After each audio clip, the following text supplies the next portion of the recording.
வெள்ளச்சாமி நாடகத்துல மத்த வெள்ளச்சாமி மாட்டம் கிடையாது. நானு வெள்ளச்சாமி மட்டும் வந்து ஆடு. ஆமா சாமி, மத்த எந்த தெய்வமும் வர வேண்டாம்.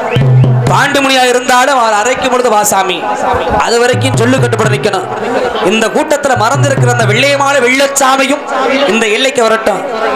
அவங்களுக்கு மட்டும்தான் அந்த நேரத்தில் ஆட்டம். நாகில வரவா? சரி சரி சரி வரட்டும், பார்க்கலாம். ஆளை விளைய விடு, பார்க்கலாம். நீ விளைக்க சாமி, அந்த வெள்ளையமா வெள்ளச்சாமி மறைஞ்சிருக்கிற ஆளை வரட்டும். எல்லாரும் சேர்ந்துக்கிட்ட